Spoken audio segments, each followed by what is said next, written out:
Shalom Aleichem. In our parasha, Parashat Chukat, we learn about the right of the Jewish people over the land of Israel. There is a lot of debate in the world. What is the right of the Jewish people to be on the land?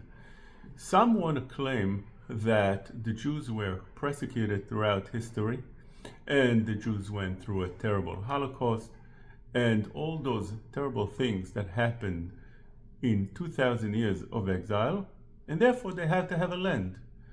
This argument doesn't hold water with those tribes that lived in the land of Israel when the Jews started coming into the land, because they're saying, although the Jews were persecuted throughout all those years, what do you want from us? It's our land. Go somewhere else. Therefore, we need to have a claim of right, and not only to look for sympathy from others. And this is exactly what we learn in our parasha. In our parasha, we learn that Moshe Rabbeinu has to enter Eretz Canaan, the land of Israel. He therefore needs to find a path to go through. He approaches the king of Edom. He sends messengers to him, and he asks him to come to the land of Israel. The king of Edom righteously tells him that he doesn't agree. A whole nation should pass by his land. He doesn't agree. It's a terrible thing that you have people coming through your borders, passing by your borders. Who knows what's going to happen over there? And besides, you don't need to host people coming through you to enter a neighboring country or a neighboring nation, and it's going to be also part of the blame on you. You don't need that. Of course you don't. Therefore, the king of Edom refuses to let the Jewish people go in. Same thing happens later on in the parasha with Sihon, the king of the Amori. He doesn't agree, but even more so over there, he was put, and he's being paid. He was put there by the border, and he's being paid by all other nations to, so to speak, like protect them, to be the shield around them so no other nation will come through. And therefore, when Am Yisrael approaches him and says, let us go through, he says, what are you talking about? I'm being paid over here from all the people, all the nations in Eretz Canaan, to make sure that people like you, that a nation like you, would not enter our borders. And therefore, it seems like Edom and the Amori are very right. So it's hard to understand, what do we want from them? What's the blame later on from Edom and the Amoraim? And we even have such a mitzvah in Parashat Ki Tetzeh not to forgive the Amori and Ammon and the Amori. Why not? Because lo yavo Ammoni uMoavi. So you have them Ammoni uMoavi because they did not come forth in order to give water to those that come. Shelo kidmu etchem b'mayim, b'lechem u'b'mayim. They did not, when they saw us, Am Yisrael, coming close to their border, they did not come out and offer bread and water. Of course not. Why should they offer bread and water? Not only that it's a nation that coming to conquer and potential danger, we need to also host them and offer them drinks and bread. And of course not. It's a very strange blame on them. So we need to understand this. Secondly, in the interaction between Moshe Rabbeinu and the king of Edom, which is done through messengers, Moshe Rabbeinu doesn't talk to him directly. So he starts telling him about all the things that happened to Am Yisrael when they went to Mitzrayim, all the terrible things that Am Yisrael went through. It says like this: "Vayishlach Moshe malachim mikadesh el melech Edom. Ko amar achicha Yisrael." First of all, he tells him that we are your brothers. Why does he need to say that? It's very strange. And then he says, "Ata yadata et kol hatela asher metzatan." You know the hardship that we went through. V'erdu avotenu Mitzrayima. Our forefathers went to Egypt. נשב במצרים ימים רבים, we were there for many days, ויראו לנו מצרים, ולאבותינו, the מצרים tortured us, they hurt us, they made bad for us, ויראו לנו, ונצעק אל השם, אל השם, we had to scream to Hashem. Anyway, whatever it is, he starts with such an introduction, and then he says, Na'abrana be'artzecha, let us go through your land. Now it's very strange. Why does Moshe Rabbeinu needs to tell him all the hardship that Am Yisrael went through? Why does he care? Melech Edom doesn't care what Am Yisrael went through. That's a list that he cares about, and why would that be a reason that you had such a hardship that I should let you go through the land? It's a very strange thing. It's very relevant to today. You went through a terrible exile and a Holocaust. What do you want from the nations, the people, the tribes that lived in the land of Israel? It's not their fault, and even if it would be, they don't care. The last thing they care about is all the pain that Am Yisrael went through. So over here, that's the point that comes home and teaches us that we're not asking for Eretz Israel because of sympathy, but because it's our right. We have a right over the land of Israel, and that is exactly what happens here. When you take a look at Rashi, it opens the gate to understand more. And when Moshe Rabbeinu tells the king of Edom, Ko Amar Achicha Israel, this is what your brother Israel is telling you. So Rashi says, Ma ra'a laskir kan achava? Why does he tell him over here that I'm your brother? Ela amar lo achim anachnu bnei Avraham. We both the children of Avraham Avinu, and there was a debt on Avraham Avinu that it says, Ki ger yeh zaracha, your children will be in a different land. They would be tortured in a different land. They'd be enslaved in a different land. Al shnenu haya oto achov lefaro. We both had equally the obligation to do and to fulfill that debt. But you didn't. You ran away, Rashi says. Lefichach peresh avichem me'al avinu. And we took the whole burden on ourselves. And therefore, we have a right, because it comes together over there, that after the enslavement, we'll come to the land of Israel and we'll be able to conquer it, we'll have a right to it. So Moshe Rabbeinu tells him, not only that you ran away from it, we had equally an obligation to pay that debt of being enslaved in Mitzrayim, but now we have a right over the land. I don't even know if you have a right to the land, but we definitely have a right to the land. Let us therefore pass through and receive our right to it. And that is something that's very important that we need to understand, that whenever we speak to anybody that claims, the Jewish people are occupied force, the Israelis are sitting in settlement that belongs to the Arabs that were there before, no, that's not right. We have a right over the land. It's not that we're looking for sympathy because we had a hard exile, because that is the only land that we have, or any other thing, but rather we have a right to it. We always should claim a right to it. We hear justly, and not because of the sympathy that we need from other nations. We're not looking for any sympathy. We're not looking to show people all the pain that we went through, all the hard exile that we went through, all the persecution that we went through. That's a different subject that's not coming to the table when we're dealing with the right on Eretz Yisrael. This is also what the Haftarah is talking about. In the Haftarah, it's talking about Yiftach. Yiftach came to become the leader of Klal Yisrael when Ammon threatened to declare a war in a very short time, and the people in Israel saw that they need to have a very strong leader, somebody who's going to be a general, that would know how to fight a war and be victorious, and they picked Yiftach. So Yiftach, the very first thing that he does is that he sends Ammon a messenger, and he tells him, what do you want from us? Why do you coming to fight a war with us? This is what he says.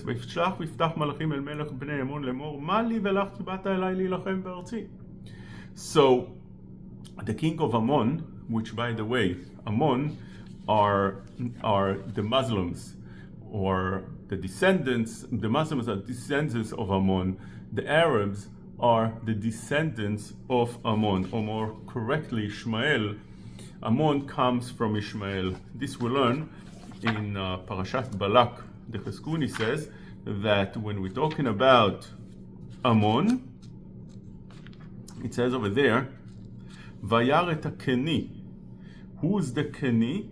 The Cheskuni says, Hu Ammon, Hu Keni. Just like it says in Parashat Ben HaBetarim, when Avraham Avinu is approached by Hashem in the Brit, in the covenant of Ben HaBetarim, it says, ואת הקני ואת הקני ואת הקדמוני. את הקני ואת הכניזי ואת הקדמוני. Who are those?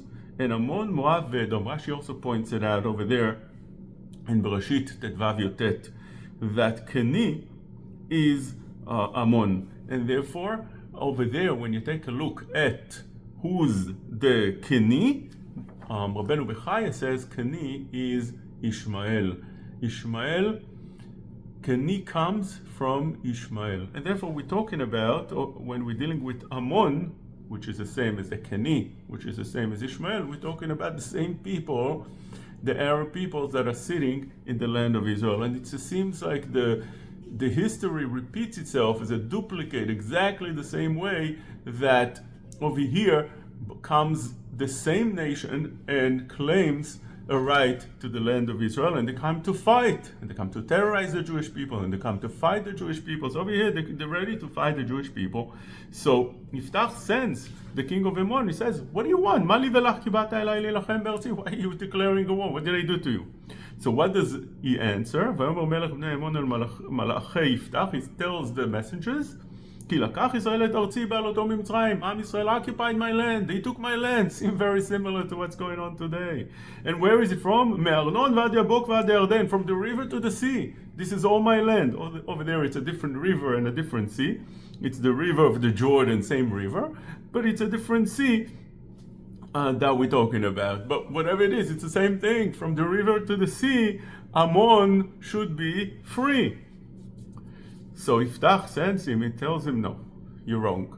And he gives him 4 reasons why he's wrong. The Malbim explains those 4 reasons. Anybody that wants to see inside, it's fascinating to learn this. Yiftach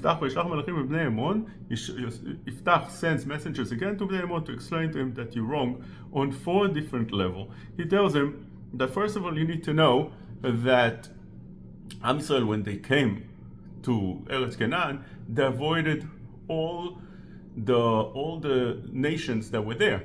They didn't want to take a land that was occupied by other nations. We were supposed to be in places that are not there. So whenever we came close to Edom, we asked him, can we go through? He said, no. We made a detour. We made a very, very long detour. Same happened with other nations as well. We made a detour. We did not want to disturb and take anybody's land. And this is exactly the claim that we have today. When Am Yisrael came back to the land of Israel, the nations, which is today the UN, back then it was not the UN, but the nations themselves, gave the land to Am Yisrael. They gave it in 47. And therefore, they told them that it will be a land side by side with those Arabs that are occupying the villages, different places,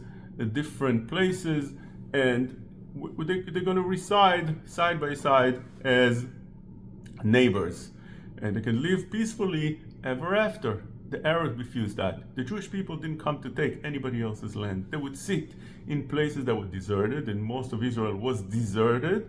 They got places that did not have any Arab tribes, and they would live side by side peacefully. Everything would have been beautiful and peaceful forever. But the Arabs did not agree to that.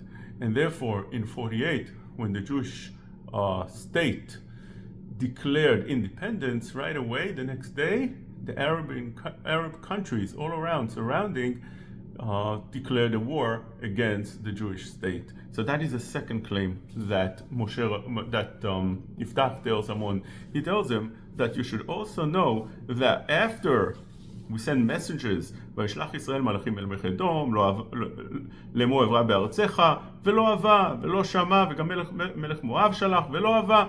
they weren't agreeing. That is the first claim, that we didn't take anything forcefully. We just wanted to pass through and go to empty places. וילך במדבר ויעשב את ארץ אדום, we made the detour, וארץ מואב. And there, what happened then? When we came close to Sichon, we asked him also, can we pass through? ולא האמין סיחון את ישראל עבור בגבולו, ויאסוף סיחון את כל עמו. Sichon came with his army and his nation, and וילחם עם ישראל, and he declared a war against Israel, and he started fighting against Israel. And then, guess what happened? ויתן אדוני אלוהי ישראל את סיחון ואת כל עמו ביד ישראל, ויקום וירש ישראל את כל ארץ האמורי יושב הארץ ההיא. Sure enough, הקדוש ברוך הוא caused Am Yisrael to be victorious at that war, and we conquered the land by force. Now, whenever you declare war against a different country, against a different nation, and you lose, you don't have a right anymore to the place. You lost. You can't start whining, and can't start crying. It's occupied land. It was taken away from us. Hello, you declared a war. You didn't have to. You declared a war. Once you declare war, the consequences of declaring a war and losing is that land is being taken over. Unlike today, that Israel is not smart enough to make that move and conquer the land and settle it also with building cities and settlements and making it a Jewish land. Rather, they conquering and they're getting out for the enemy to come back and do the same terrorism over and over again. But the correct way is exactly like that throughout history. That's what always happened. You declare war against a different nation, that nation was able to be victorious, you were defeated, the land was taken over, it becomes now the land that was able to conquer that place, that the country that was able to conquer that land belongs to them. That's nature of life throughout history. That's what always happened, except anomaly of what's happening right now in Israel, that they're conquering and they're giving it back to the Arabs, which is extremely wrong. So over here, that's what he tells him, that even if you want to claim that we took your land, that wasn't, we firstly tried to avoid that. Secondly, once you started a war against us, you lost, it's our land now.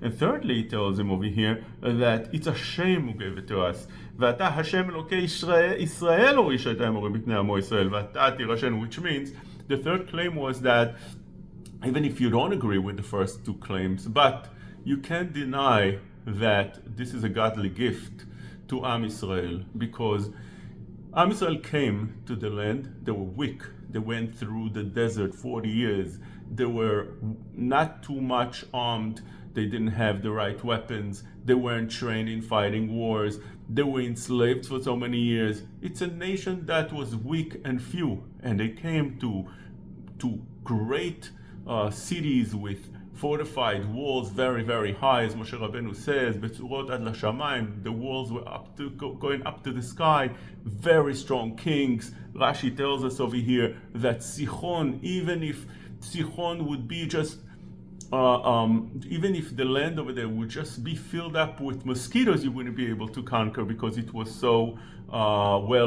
walled around.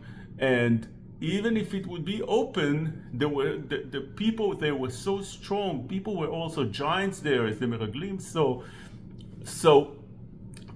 it was a very strong army, many different nations, 10 different nations actually, and Am Yisrael by themselves coming to fight all these people. How is that possible? Rather, you see that everything that happened over here was divine, was just the hand of God. There was nothing over here that happened because Am Yisrael were more, the army was stronger, there were more people, there were very few actually, they were weak, they weren't armed, and so on, as we explained. So this is a godly gift. Once it's a godly gift, you can't deny the fact that Hashem is the owner of the land. He has the deed over the land, and He gives us the land, as the first Rashi in Chumash, that if the nations would be מרום אומות העולם, ליסטים אתם שכבשתם ארצות שבעה, you are thieves.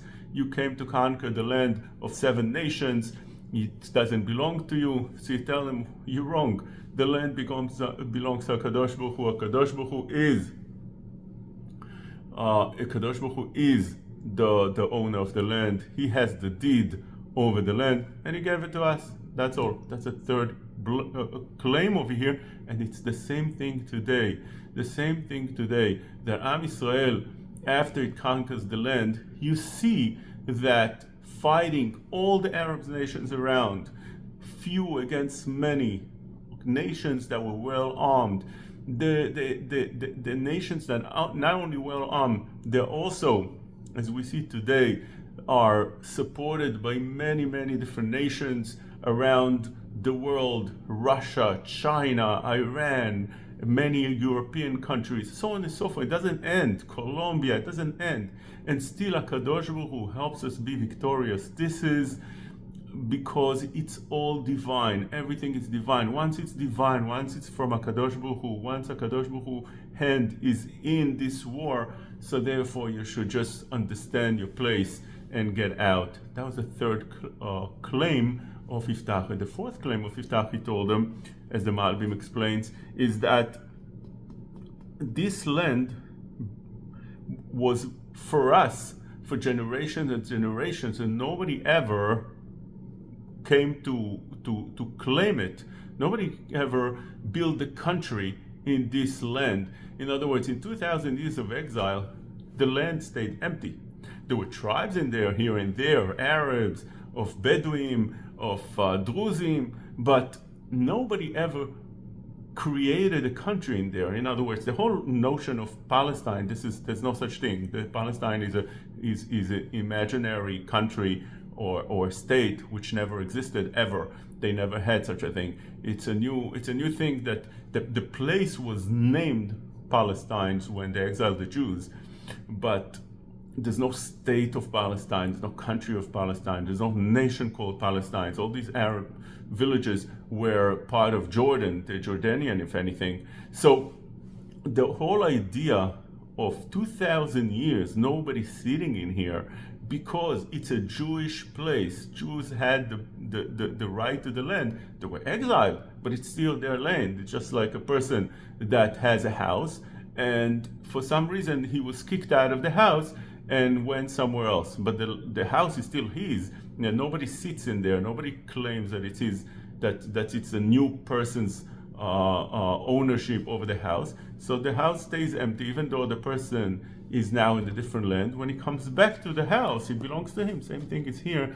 The place belongs to us. Nobody ever changed that notion that it's a Jewish place. Nobody ever came to build over here a different country, and therefore we call this in halacha chazakah. There's a chazakah, there's a right to the first owner that always stayed here, and nobody came to claim ownership over the place, that it belongs still to the first owner. These are very, very important things, that when we come to claim that the land is ours, we have a right to it. We're not coming to ask for sympathy, we're not asking for favors, we're not coming to say that we went through such an exile, we're not coming to say also that that's the only Jewish land and we have nowhere to go. Nobody cares about that, really nobody cares.